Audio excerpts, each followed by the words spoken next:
Hello, hello, hello. Welcome to the Concealed Carry Podcast, coming to you a day early. At least this Normally we're episode. late. Normally we're like a day late. Yeah, this time we're 23 and a half hours early, or 22 and a half, or whatever. We're early.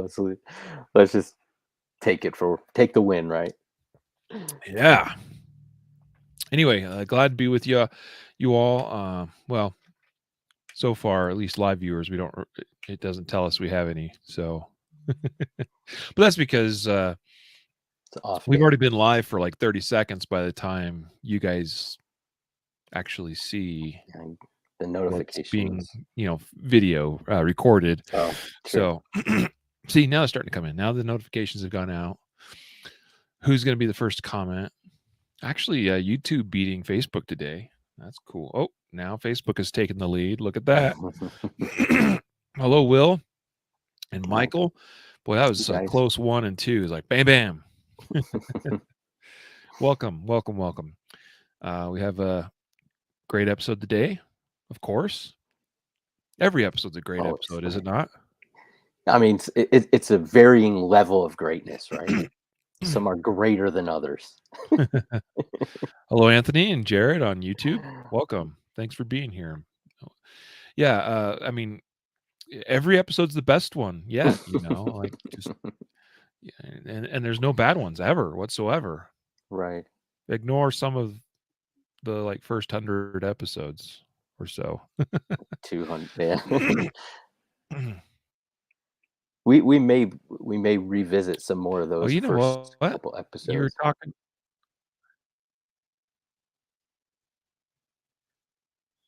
Yeah, I'm lagging, huh? I was just thinking. You know what? I just realized after you were talking to me about whether we were on hard lines or not, I just realized I need to switch mine back over to hard line standby.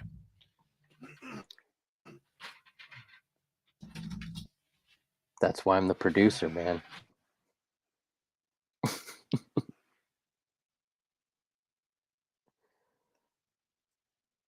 I don't know. You're frozen now. I don't know if it's me or you.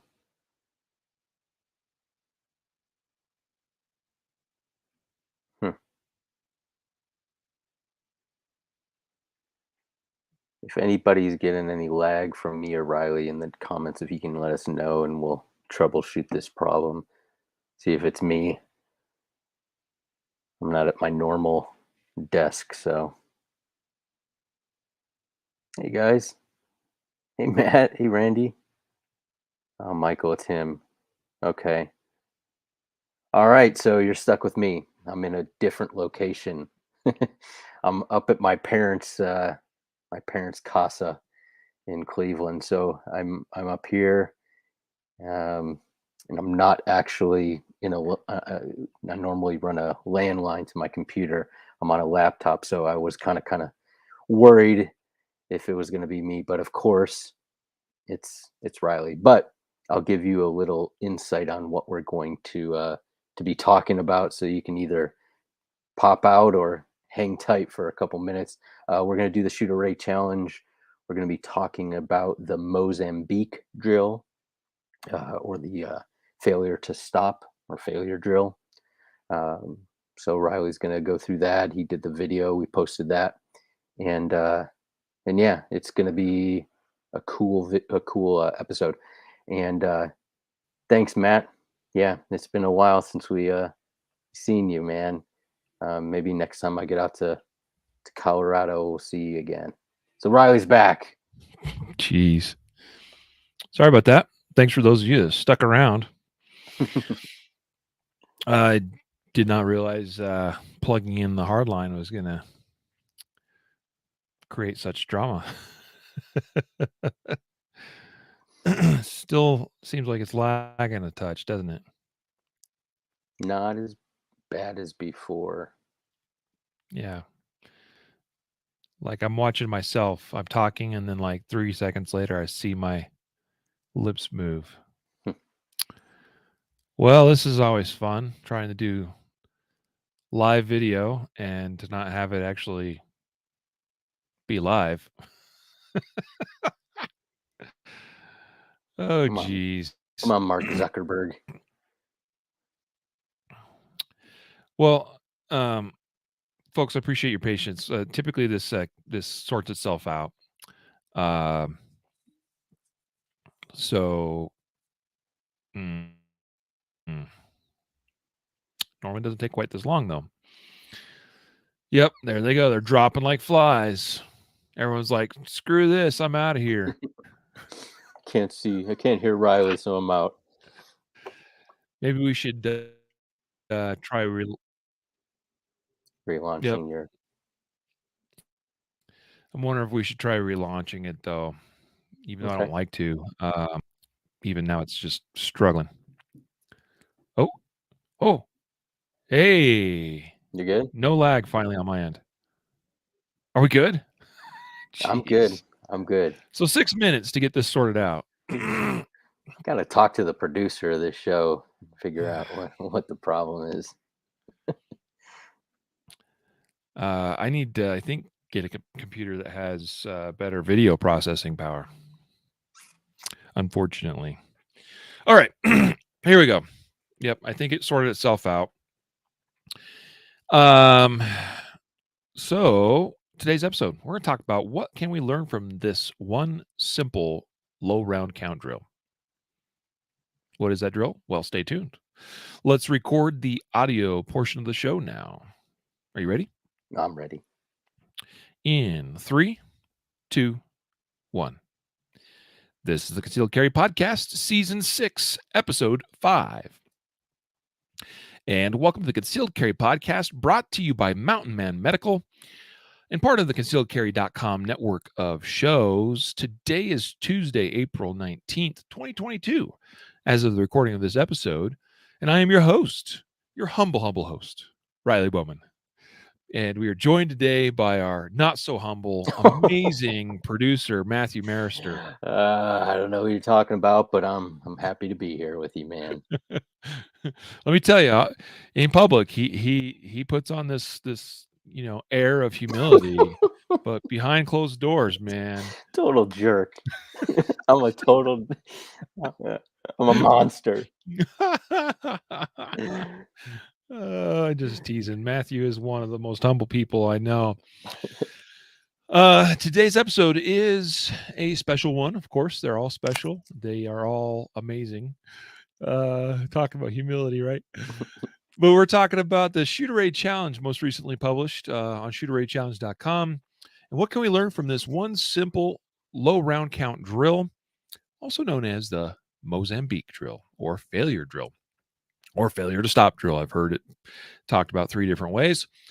This is a very, very simple drill, 3 rounds, and we're going to break down what can we learn from 3 simple rounds. Well, I would say quite a bit, actually. So let's get into that here momentarily. But first, today's episode is sponsored by the sponsors of Shooter A Challenge, which are laserapp.com. That is LASRAPP.com, which stands for the Laser Activated Shot Reporter software, which I've been using for like 6 or 7 years now, something like that. Pretty much since almost the beginning, since they launched that product. And it has come a long ways in that time. And I still believe it to be the finest software for the purpose out there. There's other great competing products too, but I think Laser App is the best. And they've been doing it the longest. Check out the Laser X version, which works with any internet connected device that has a web browser. I use it on my iPad all the time, which I'll tell you, when that came along, the Laser X version was a blessing because I really just wanted to be able to use it on my iPad or my MacBook.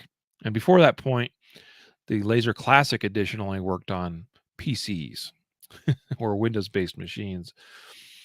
And so, which I moved away from a number of years ago. So here we are, many years later. I think Laser X actually been out for a few years now, but it's a great, great software. Check it out again at laserapp.com. This is the way I think to gather training data in dry fire practice. And that's where I think the true value therein lies with software like Laser X and Laser Classic. There's a lot of things we can do in dry fire, a lot of things we can do without technology even.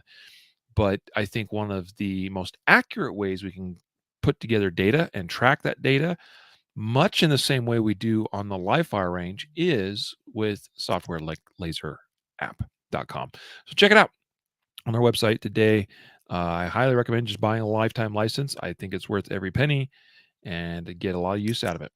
Cool thing too is with the Laser X version for sure, you get built-in challenges, which we used for inspiration of a lot of the earlier Shooter Raid challenge videos, and they've added to those and a lot of great options and features there.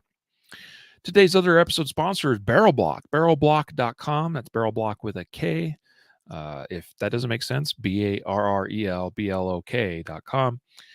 This is, I think, the safest way to do dry fire practice with your live fire gun, and do so in a manner that you know, because you have a very obvious, distinct, brightly colored, high contrast colored device that you've put into the chamber that's blocking the chamber, blocking the barrel, comes out the end of the barrel. You can visually verify it's there and that it's installed.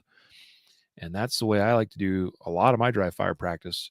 So check it out, barrelblock.com. Okay. It frees you up a little bit. For those of you in particular that live in homes or apartments or other conditions where maybe you don't have as well defined so-called safe direction, which is some of you, perhaps many of you, then absolutely use a barrel block. It's that extra layer of protection that you know means that you can conduct dry fire safely.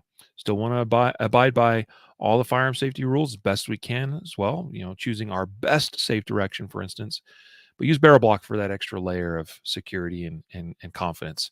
Check it out, barrelblock.com, barrelblock with a K.com. Let's get into our content today, Matthew. I imagine that you've viewed the Shooter Raid Challenge video. Yes, I have. So what's your initial impressions on this one simple low round count drill, the Yes. Mozambique? So I'll kind of preface the drill, and then I'll let you get into the nuts and bolts. But basically, you guys have probably heard about Mozambique Drill or the failure to stop or failure drill. This drill is maybe you've just heard of it by how you run it, which is 2 to the chest, 1 to the head. You might have heard that or done that on a range or something like that. This is where that uh, came from. And basically, it's a good balance of working on a draw, right? We come from the draw, you're about 7 yards. You're working on your draw, you're working on presentation, quick draw to first shot, plus a little bit of recoil management, right? You're only getting a couple shots in there, but there is some aspect of recoil management there. And then a target transition and going from a large target or large hit area to a smaller hit area and doing it under time. And so I liked the fact that you picked this drill because although the build drill is a fantastic drill, it is double the amount of rounds as this drill. This is 3 rounds, 2 to the chest, 1 to the head. So in a time where ammunition is the price is a little bit higher, it's nice to be able to do a low round count. I know we're talking about dry fire here, but eventually you would go to the range and shoot this live fire. But yeah, so more of a lower round count drill that works on many different skills all at once. So yeah. Yeah, that's a great assessment of it, I believe. I wanted to also touch on a little bit of the history of the drill for folks that are interested in that kind of thing. And so I stumbled upon this in years past and read about it. A couple different sources seem to validate this storyline, which I'm going to abbreviate from an article on shootingillustrated.com written by Sheriff Jim Wilson, which is titled "The Mozambique Drill: History and How To." And again, I'd read this account a number of different locations and from various sources through the years. So it starts out by talking about how in 1964 through 1974, the country in Mozambique was going through what is known as the Mozambican War of Independence. And Mike Rousseau was one of the mercenaries who was hired in that war. During the course of the conflict, he was engaged in fighting at the airport in the city of Maputo, as it's now known. During that fighting there, he came around a corner of a building at one point and was face to face with an enemy combatant who was armed with an AK-47. Rousseau quickly brought his pistol up and put 2 rounds into the chest of this enemy combatant. He brought his pistol back down to more of a low ready position after he fired those 2 rounds, I think expecting that something, my understanding is he put those 2 rounds like right in the high center chest, like sort of a, I know I hit him and I know I hit him good kind of thing. And so I think he initially was like, yep, got him. And like, he's going to go down kind of thing. But the soldier did not. And is at that point, as the soldier was still holding onto his rifle and I think beginning to move it towards him or something to that effect, then Rousseau brought his pistol back up and shot him once in the head. Although it does describe that he may have jerked the trigger or whatever, something to that effect. Didn't make as good a shot as he otherwise could have, but actually ended up striking him in the throat. And but that was enough to drop him at that point. And of course, Rousseau lived to see another day and tell his tale, which he did later in later years to Colonel Jeff Cooper, of course. And it was Cooper that ended up adapting that drill and teaching it at Gunsight, his training academy, and gave it the name the Mozambique Drill. Well, at some point, a couple of famed SWAT officers from LAPD visited Gunsight for training. Jeff Cooper showed them the Mozambique Drill, or it was presented to them in the course of the course that I think it was a 250 course. It says here in the article, which is still taught at Gunsight today. One of those officers was known as Larry. His name is Larry Mudgett, who is still active and in teaching today. And I've had friends in the last few months that have taken classes from him, and making me very jealous. I'd like to one day maybe try to slip into a Larry Mudgett course somewhere. Mudgett said that they were very impressed with the Mozambique Drill, wanted to take it back to the LAPD SWAT team. However, they felt like calling it the Mozambique Drill might not be the most politically correct name for it. So they asked for permission to refer to it as the Failure Drill, which Cooper said, yeah, no problem. Call it whatever you want. So that's kind of a little bit of the history of the drill. It was based on an actual event out of Mozambique during some fighting, adapted by Jeff Cooper, passed on to guys like Larry Mudgett and John Helms. I don't know if John Helms is still teaching, but like I said, I know Larry Mudgett still is, and still something that is often referred to today. Now, another little history lesson. This concept was really popularized, I think. I think it really came to the public consciousness through a famous scene in the classic TV series Miami Vice. In 1984 was a famous episode titled Calderon's Return Part 1. And in that one, there's a hired hitman who's played by an actual IPSC or IPSC competitive shooter named Jim Zubiena. Jim was hired by Hollywood for a number of years as a consultant because he was well regarded at that time. At that time, he was a top, like, national level IPSC competitor, and they were so impressed with him and his skill, they brought him on to I think initially to play that part of that hitman, because they had this vision of this scene of how it would play out, and was looking for somebody that had that level of skill.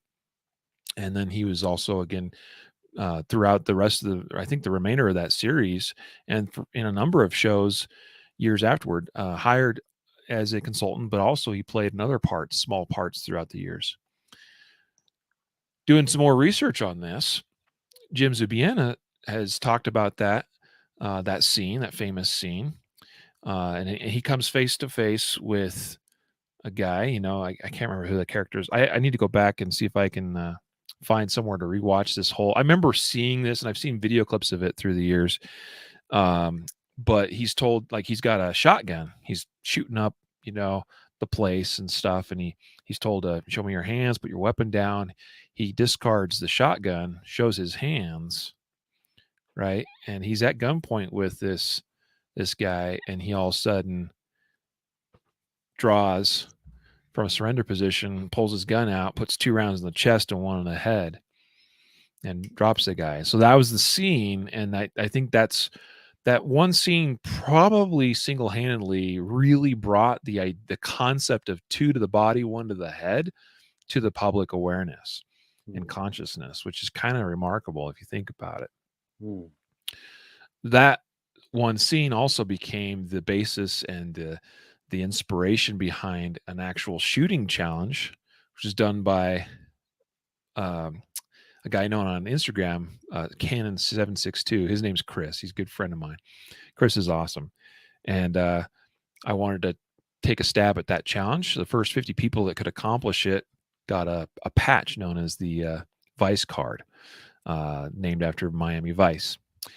And I earned that. And to accomplish that, you had to shoot a Mozambique drill, starting from a surrender position from concealment, just like it was done in this Miami Vice scene, and place 2 into the A zone of a USPSA target and 1 into a 3x5 card representing a head target in 1.38 seconds or less. Because the company that makes the packed timers actually analyzed that video scene and calculated that that he accomplished that in 1.38 seconds. You know, this is Jim Zubiena playing that role of that hitman. And so, like, very, very, very fast. Okay, that's very spicy to do that in 1.38 seconds. If you can do it in sub 2 seconds, you're pretty dang good. All right, just so you know, put it in context. Here's the other interesting little tidbit about Jim Zubiena. Or he did not practice that scene. That he did not practice that draw and shoot to or anything like that. I mean, they knew what he was going to do, but the take you see in the show is pretty much like that's the take they filmed. Mm. And like that was just his natural raw speed and ability. And so it's pretty cool, and pretty cool to see how that was captured by an actual, like, legit shooter, not just some Hollywood actor that was, you know, playing a part, playing a role, or was shown how to do something. But this is somebody that actually knew how to shoot legitimately and handle a gun.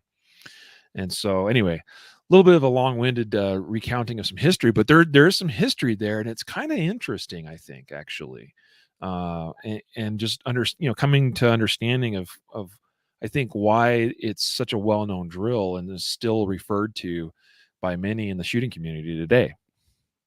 Yeah, yeah. I'm just sitting here. I knew some of that, but certainly not to the detail, the level of detail, and all that. So I was just sitting here, kind of. I forgot I was on the podcast. I was just listening, but yeah, that was interesting. And like, I wanted to touch on something because I know that a lot of people sort of use this drill as almost like a technique, if you would. Mm, Um, and I just wanted to address it because it is so well known that some people believe, like, well, that's how I train. Like, I just train to, if I see a threat, I shoot 2 to the chest and 1 to the head. And that's just my training. And regardless of the threat level, or, there's no assessment in between shots. And it's just kind of a reflexive thing. And mhm, and certainly there is a time and a place where that would be the most appropriate response during, given your situation. um mhm, but I want to kind of break it away from, like, us teaching it, or if we come across as, and it's unclear, like, this isn't a technique to say this is what you do if somebody pulls a knife on. This is a drill that is working on individual skill sets and putting them together so you can improve these micro skills, or however you want to call it, these individual skills, and kind of have some sort of metric. And it's certainly a good metric to have, because it would be a very good drill, like in a situation where you do put two shots into attacker and the person is still attacking and maybe wearing body armor, maybe they're not, but you know, so I just wanted to kind of clarify that because there is sometimes a gray area in there that Mhm. gets Yeah. crossed. No, which is perfect. Like you did perfectly in that regard, because I certainly planned on touching that as well. If you didn't, but you're the amazing Matthew Marister, so of course I expect no less. And let's be clear. Actually, the way this was originally taught at Gunsight as a drill was that you would fire you draw and present and fire 2 rounds to the chest, and then actually assess Mhm. this situation, and then you place 1 round into the head, as sort of a way of simulating, like, I'm going to come up, I'm going to shoot, bam, bam, 2 into the chest. And then if it's needed, then I am going to follow it up with maybe that extra shot for certainty, for confirmation of ending the problem kind of thing.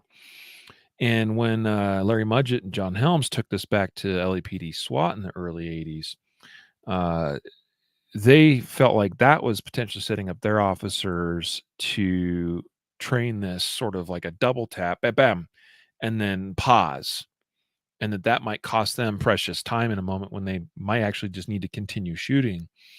And so they adapted to just going 1, 2, and then immediately taking that third shot. And so so like I understand, like, that's a well-meaning adaptation as well of the drill, of the original drill. Um, but as is the case with so many things, especially where context is lost, and context is so often lost in the firearms training community, Mhm. especially with things like shooting drills like this, then that's taken again, that's the LAPD SWAT version of this is then taken a step further, and context is lost, and then people focus so much on this, well, I'm going to go 2 to the body, 1 to the head, and like you said, it just sort of becomes this technique.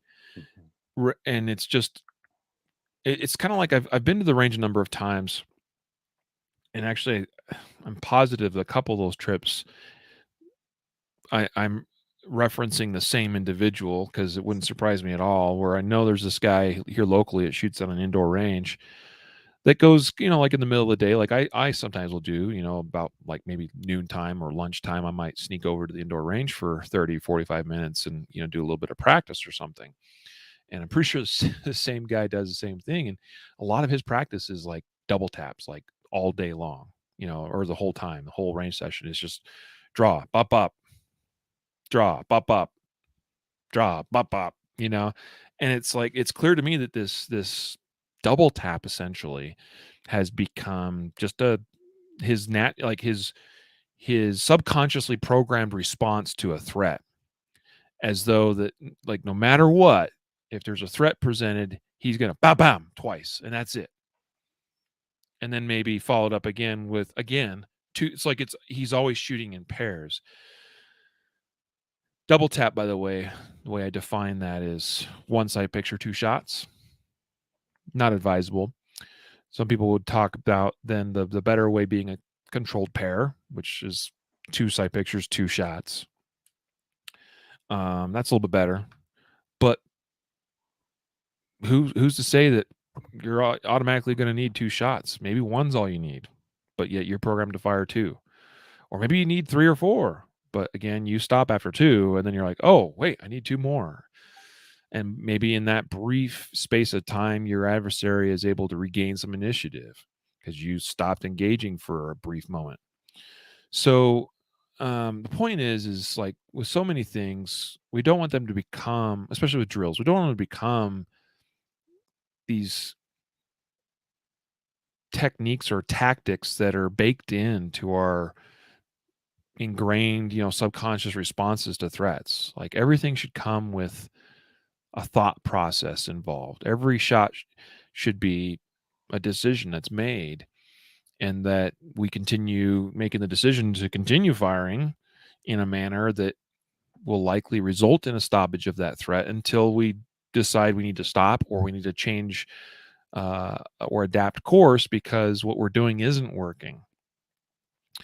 One common thing that's brought up with respect to the failure to stop drill is that we would do something such a thing such as 2 to the body, 1 to the head, because we didn't get the desired effect after 2 shots in the chest, and they could be wearing body armor, and therefore we got to go to the head, and that might be our only option. Well, there might be some logic to that, but how often is that the scenario? Very rarely, I would say. It's very rare that our threat is going to be wearing body armor. I mean, certainly it's good to be prepared for that possibility, but it's a remote possibility. And so if we are drilling shots into the chest, 1, 2, 3, 4, 5, and at some point we're like, this is not working, well, then maybe at that point we make that decision that it's time to switch to something else. Or we got to be looking for visual cues like how the individual is dressed. They're wearing some kind of tactical looking vest or plate carrier, or maybe we can start picking out the details that underneath their shirt, underneath their clothing, we can pick out the little, bulges, if you will. The edges in particular was what will show, or it might look very, very flat sometimes too when someone's wearing body armor. All kinds of things we got to be looking for and aware of to feed information into the brain processing center that says, here's the tactic to employ in this particular scenario. So anyway, just wanted to provide my own context to what you had addressed there, Matthew, which I thought was spot on. Here's what, before I hand this back to you, here's what I want people to take away from something like the Mozambique drill. Okay. Don't think of it as a technique or a tactic like we've just discussed. Think of it purely as just a drill that's intended to test you on certain shooting skills. And frankly, my opinion about it is that it is probably the least number of rounds required to test multiple skills within shooting. If you only do 2 rounds, you don't quite get the same effect. 1 round is obviously just 1 round. 2 rounds, not enough. We could do things that are more than 3 rounds, and there can be benefit to that, but we can gain a lot of benefit from practicing something like a failure to stop drill. Yeah, and you're using one target too, which is, Mm-hmm. you're getting. I know the transitions aren't great transitions, right? We're not talking about 3-foot transitions or something, but a transition's a transitions in the. I think the processes that you use on a small transition are the same processes you use on a large transition. You just do it large, it's a bigger transition. So if you're working Mm-hmm. on these, and it's good because, like you said, it's a low round count. It works on multiple skills. A single target. It's 7 yards. You really, I mean, you use you could use different types of targets, really, right? Like, as long as the general sizes are, if you're going to grade it, or you're not grade it, but if you're going to count it and keep some sort of statistical, like what we're talking about, keeping a running statistic, so you can have long-term metrics, you might want to use the same target or something very similar, so you're not, using way different dimensions for your hit zones or whatnot. But yeah, I think, it's certainly an appropriate drill, and it hits all those little wickets, and like that, like I kind of meant throughout the bill drill there, and it's like, I sometimes cut the bill drill down to like 3 rounds and do it twice for people starting out, because if they're starting out and they're trying to do a bill drill, and they burn through ammunition so quickly, so you kind of chunk it down. And I think that's kind of like, yeah, you could do 2 rounds, 1 to the head, you could 2 to the head, or you can mix up the numbers, but it's the way it's boiled down. It's like the simplest fundamental stuff that you need to run it, and I like the drill. Yeah. Yeah. So if we break it down a little bit further, let me just give a little bit more specifics as far as What are the individual pieces or components or fundamentals, or what do you want to refer to them as, uh, uh, of skill that are contained in this one simple 3-round drill? Well, right off the bat, we're going to do this from the draw. Okay. And as specified in at least in the Vice Card challenge version of this, it's done from concealment and even with like your hands in a surrender type position. Now, I don't know whether you have to do it that way or not. Um, I don't know exactly the position that Mr. Mike Rousseau was in, that originally, essentially did this in real life. But that's neither here nor there. But we do know we're doing it from the draw. So let's say you got in your holster, concealed or otherwise, don't really care. You can practice a variety of different ways. You can practice with your hands in a variety of different positions, but you're still performing a draw. So on a cue, you're going to the gun. You got to establish that master grip. You got to get the gun out of the holster quickly and efficiently, up on target quickly and efficiently. We should see our sights come to where our eyes are looking, right? As should be the case with just about any draw that we perform. And so the draw is the very first thing that's tested in Mozambique Drill. All right. That first round, we got to put it where it counts. Okay. But we don't just shoot one round. This isn't just a draw to first shot.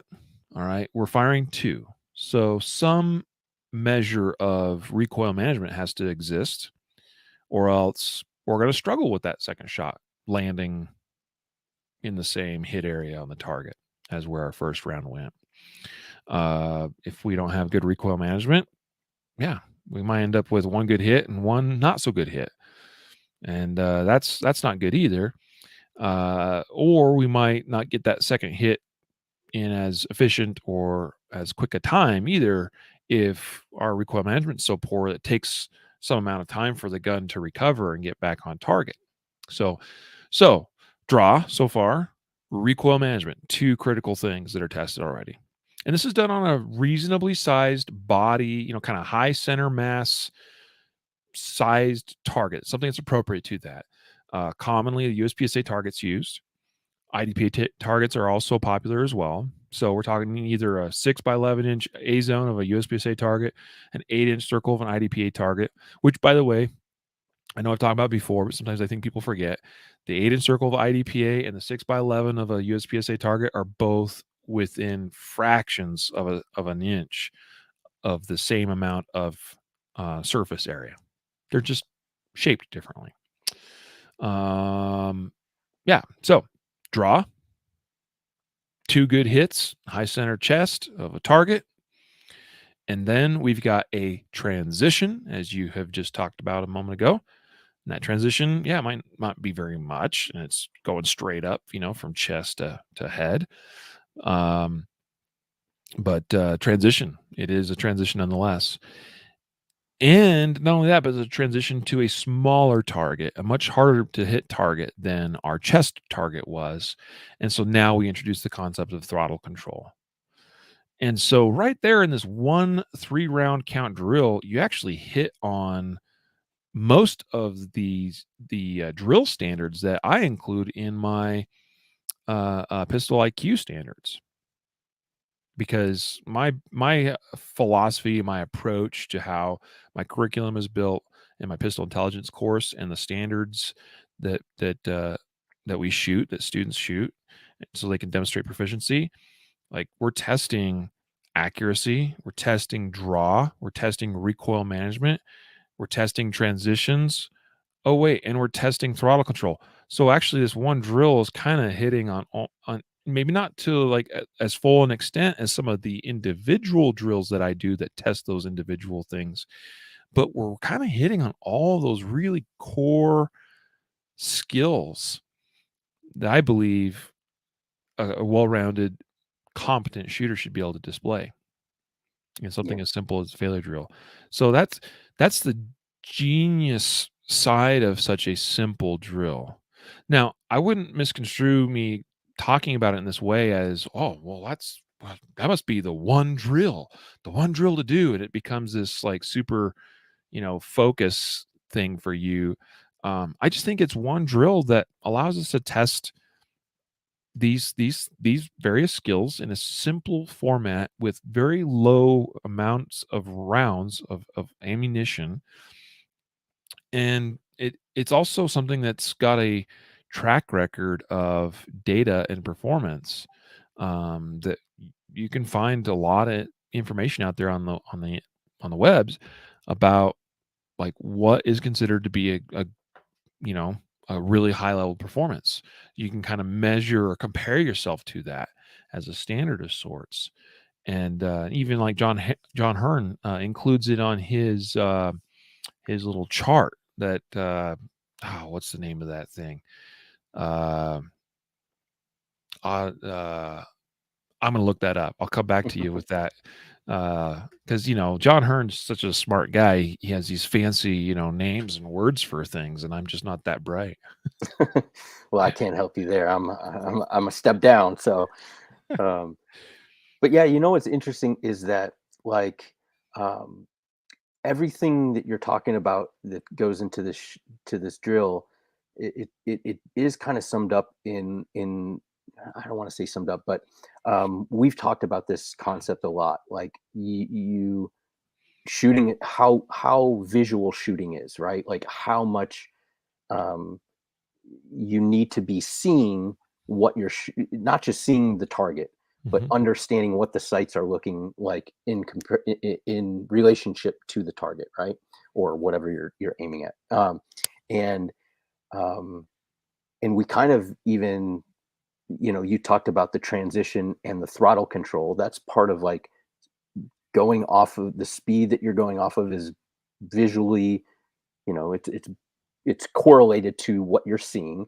And we talked about this drill primarily, I guess, originally being devised to shoot and assess, and then quickly transition to a small. You know what I mean? So there is some visual, not just visual stimulus coming in that you're analyzing in your brain from the sights, but what is this threat doing, and then how am I going to respond? And it's not just maybe two more to the chest. It's okay, for whatever reason, whatever visual stimulus you're calculating in your brain, I don't go to the chest, I go to the head. And so it is kind of like a really interesting drill, as you were kind of talking about. As my mind is kind of, I wonder if there would be a cool way to, um, while the person is in the midst of that shooting, those first two shots, right, to quickly give them a stimulus to shoot,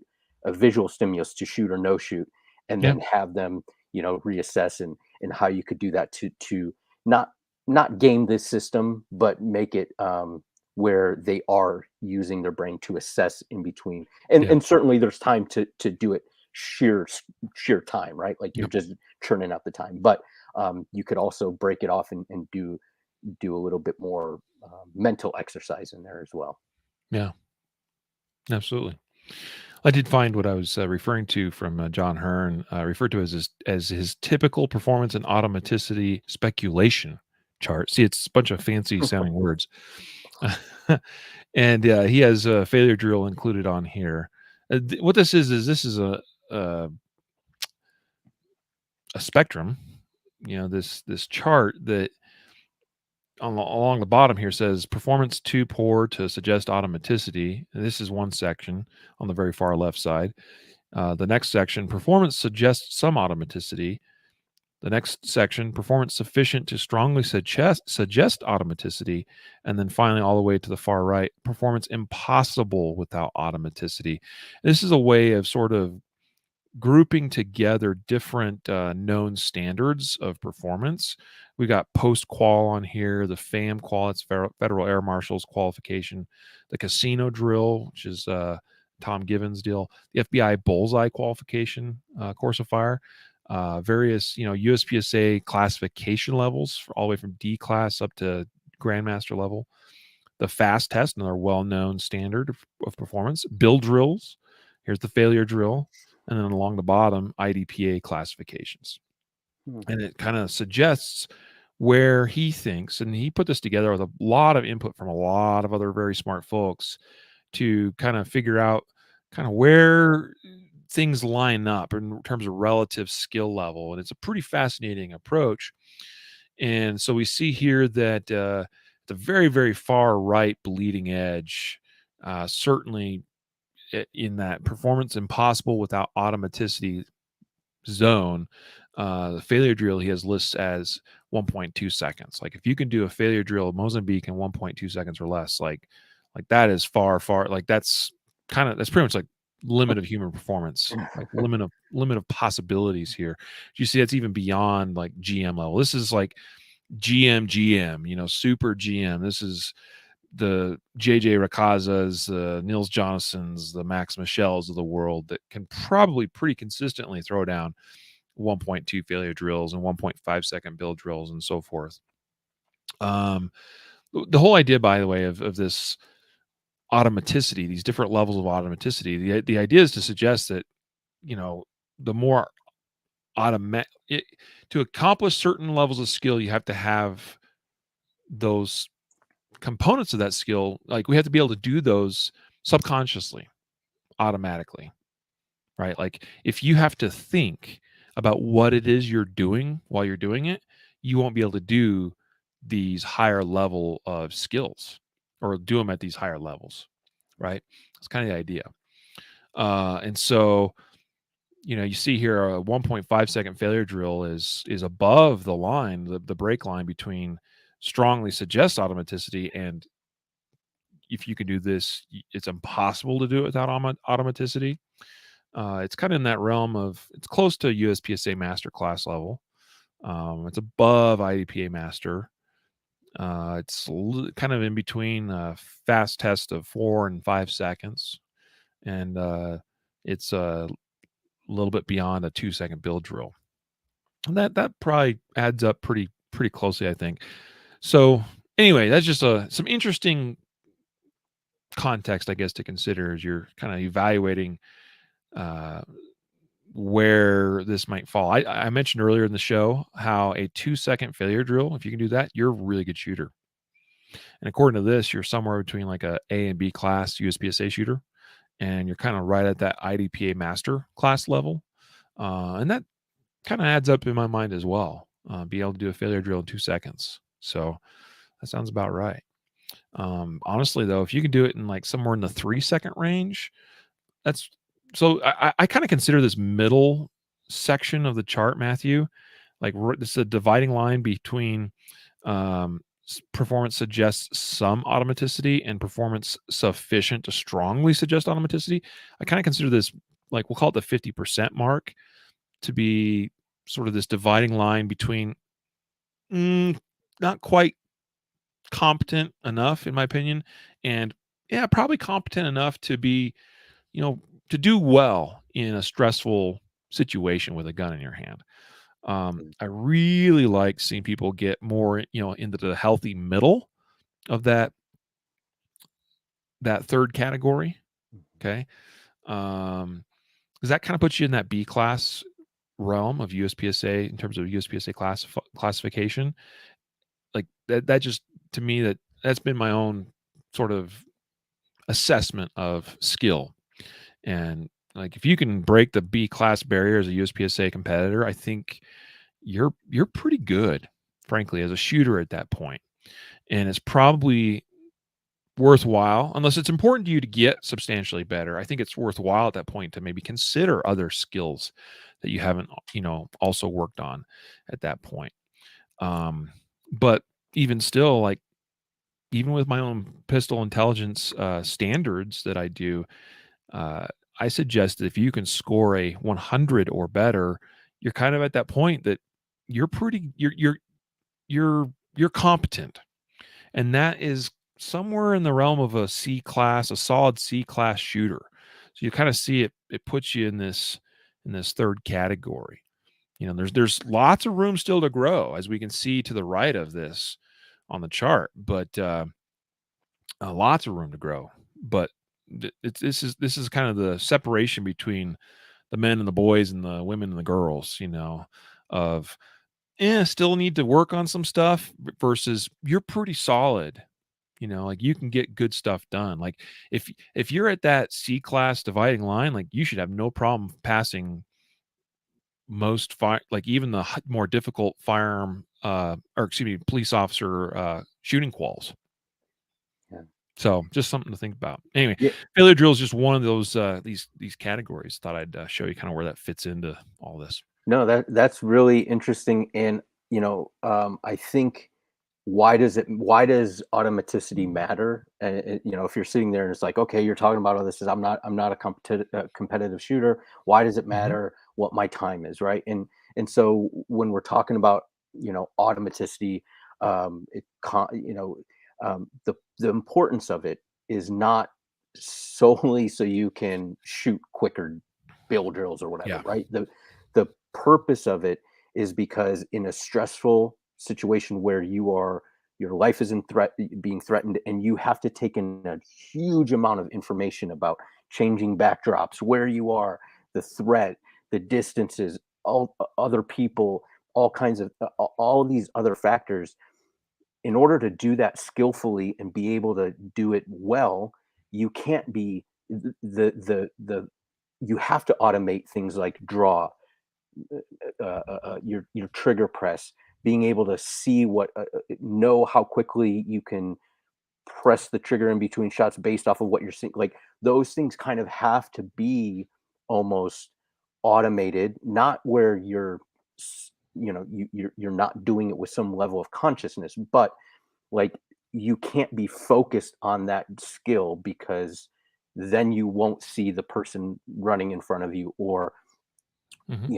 the environment around you. So that's why, like, automaticity, or these drills, um, are so important in kind of gauging. And you mentioned this in the shooter ready challenge, and it's kind of like a carryover from last week where he talked about how to keep your data and kind of look at it. But like, that's why the data is important, and it's a great tool for individual growth and getting better. And I know I'm progressing in these things, but it's also a good kind of snapshot to say, like, okay, from people who study deadly force encounters, and how quickly things happen, and those types of things, this is basically where I want to be time wise in these drills. And that's a you know and so, since we're talking to competitive shooters here, as well as defensive shooters. But in a defensive context, that's why, because I do hear sometimes people say, well,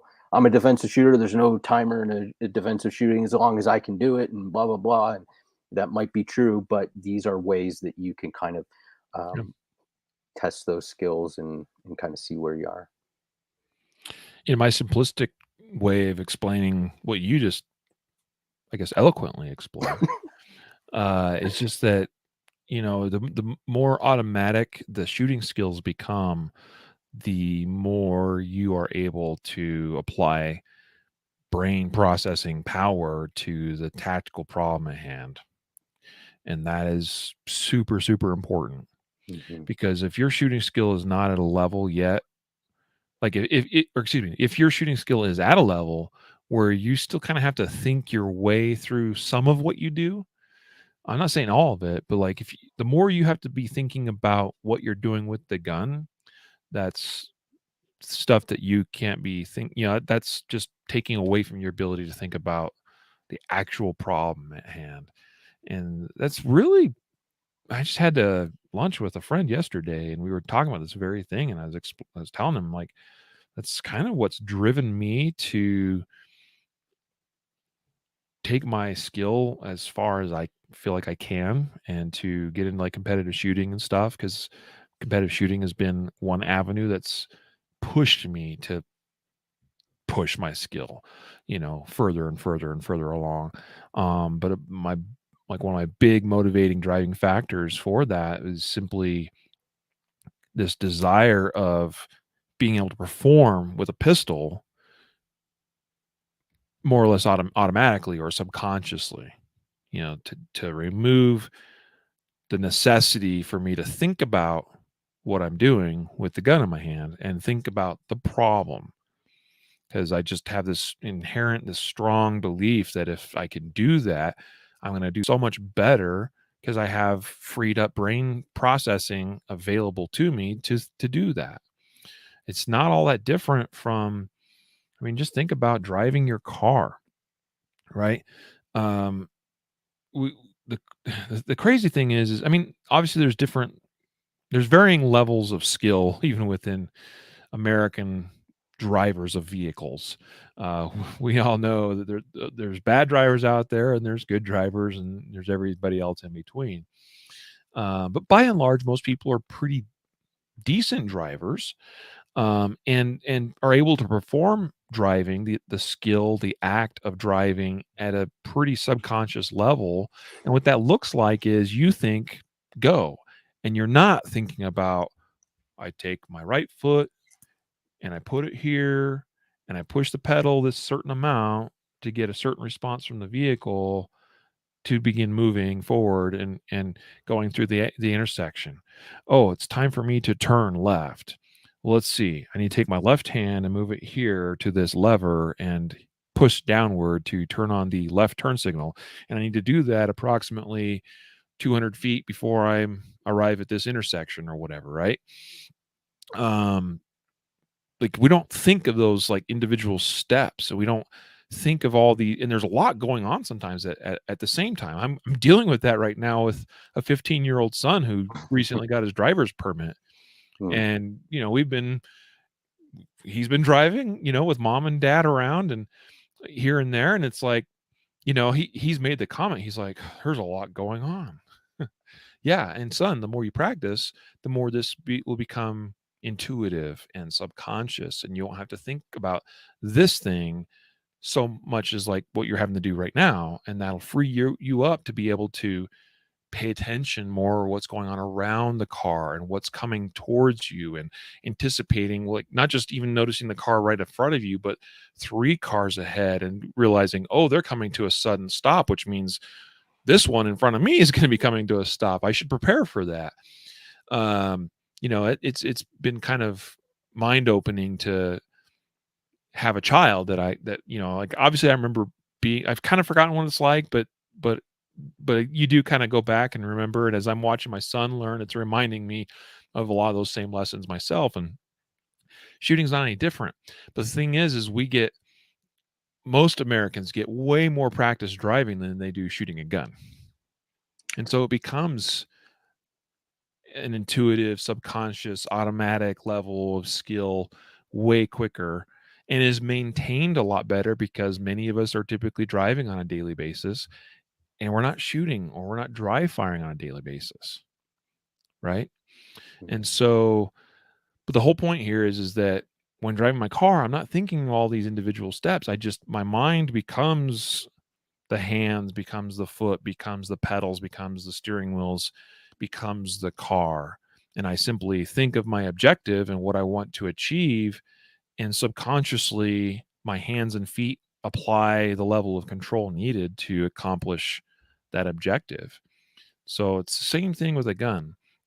But many of us either don't get the opportunities or don't prioritize enough of practicing, to a level where that becomes more and more automatic. Well, many of you listening to this podcast probably are, because that's why you're here and that's why you're listening to it. And this is just another example and another encouragement for you to continue on that path, because the more you do this, the better you're going to get, the more automatic it becomes, the better you'll be able to perform. And instead of you thinking, I want to put a bullet in this part of my target, and how do I do that? Well, my hands got to grab my shirt and clear the garment, and my hands got to grip the gun a certain way, and I got to bring it up, and let's see, where's my support hand go again on the gun? Oh yeah. You just do it, and you just look at the target, and you're like, I need to put it around there now.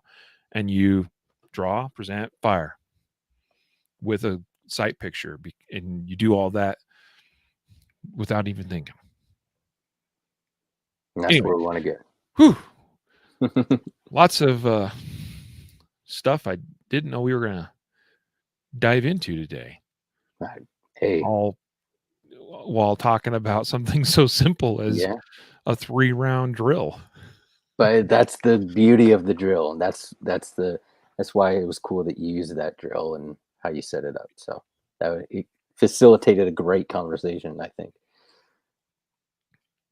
Yeah. And I'd like to think with the other recent shoot array challenges that we've done and some of the addition of, like, say, context in the form of, well, here's how you take data from a drill that you're working on, even in dry fire, record that data, analyze that data, track that data, and now apply it continually to things like this simple 3-round drill that you can work on and you can revisit again and again and again and see, hey, am I breaking into that 2-second failure drill category? Am I breaking into that 1.5-second failure drill category? Am I getting beyond that? So there you go. Hopefully putting it all Right. together. Yeah. Good deal. Any other thoughts on the topic here today, Matthew?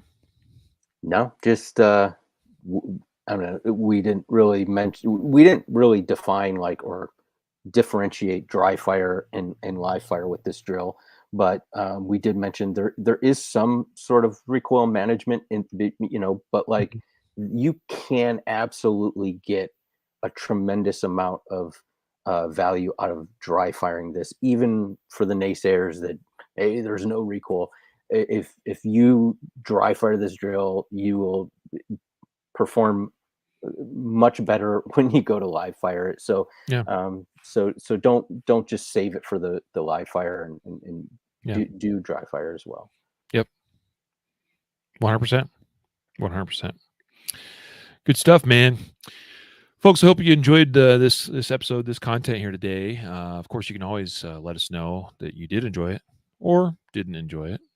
You can contact us at podcast@concealedcarry.com to reach out to us, ask questions, send feedback, send praise, whatever it is. Um, Before we let you go, though, we do need to announce our weekly podcast winner. We do. Yeah. So this week, by the way, we do this each week, right? Go to concealedcarry.com/podcast prize for the link where you can go and join and make sure that you're signed up each week. You do need to repeat that every week because it does reset. So basically from Monday, I think that cutoff time each week or reset time is basically early Monday morning or Sunday Yeah, night at midnight or something to that effect, right? early Monday morning. Yeah. So sometime between Monday morning and the following Monday morning, you need to get in there and go to concealedcarry.com/podcast prize and fill out the form there. Make sure you're signed up for the weekly giveaway for a chance to win free prizes. What are we giving away today? What's our winner getting today? The winner is getting a barrel block with a K of their choice of caliber. Barrel block with a K. Cool. All right. Winner is going to get a barrel block. Next week's winner is going to get, it looks like a Ready Up Gear handgun cleaning kit. Yeah, it's a good value there. Good Hey, value look, price. here's one right here. Although it's Yeah. got, I think, the older style logo on it. We had some initially produced that looked like this. The current ones are a little bit different, but there you go. That's a Ready Up Gear handgun cleaning kit. Simple kit, but pretty much all the tools and things you might need for your common handgun calibers, including patches and jags and cleaning rods and all that. Nice little kit, nice value. That's what you're going to have an opportunity to win next week. So, who's our winner, though, today of the barrel block?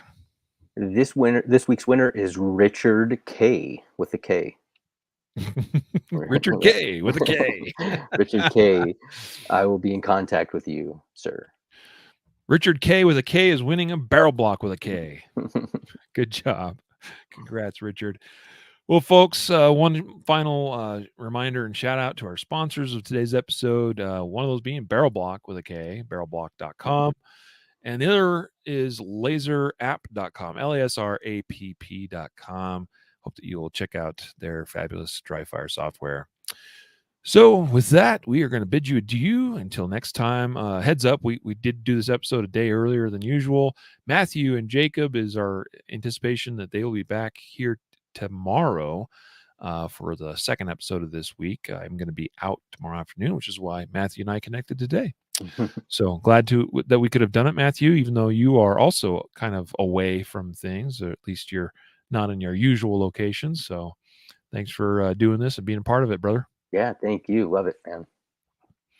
So, folks, until next time, a reminder to train right, train often, and train safe so you can fight hard, fight fast, and fight true. Take care.